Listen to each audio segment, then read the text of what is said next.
नगर साहब कल जो मुकदमा लिखा है क्या मामला था? देखिए, जब नगर निगम अलीगढ़ नगर पालिका हुआ करता था 1946 में हम लोगों ने करीब 13 बीघा के आसपास ट्रेंचिंग ग्राउंड के लिए जमीन उस वक्त अधिग्रहित की, जिसमें जितना मुआवजा बनता था वो मुआवजा भी हमने संबंधित काश्तकारों को उस वक्त पूरी तरह हम लोगों ने पे किया। और उसके बाद फिर इसमें एक व्यक्ति विशेष ने कुछ भूमि लगभग 1 बीघा 13 बिस्सा को अपना दिखाते हुए लगातार इस बात का प्रयास किया, जो लगभग 3000 वर्ग मीटर के आसपास है, कि इस जमीन का मुझे मुआवजा नहीं दिया गया है और ये जमीन मेरी है,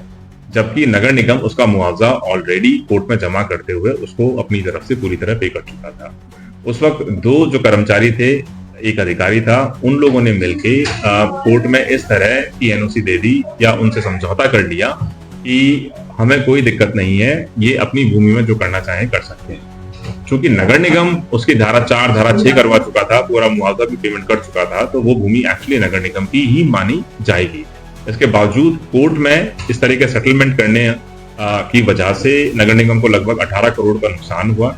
और इस तरह का समझौता करने की उनकी किसी तरह की कोई पावर नहीं है। नगर आयुक्त से किसी तरह का कोई उनको आदेश नहीं है।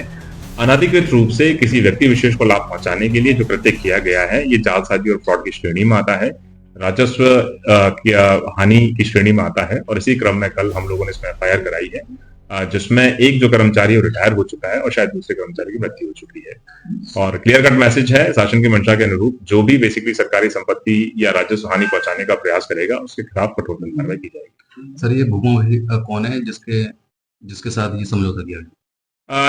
उसका नाम आप एफआईआर में पढ़ सकते हैं, किसने किया है उसकी भी पूरी उसमें डिटेल्स हैं, कब किया गया है, सारी डिटेल्स आपको उसमें मिलेंगी। हमारा उद्देश्य सिंपल है, जो नगर निगम की भूमि है, जो सरकारी भूमि है, सरकारी संपत्ति है, अगर उसको कोई खुर्द-बुर्द करने का किसी भी तरीके से प्रयास करेगा, तो नगर निगम प्रशासन उसके विरुद्ध कार्रवाई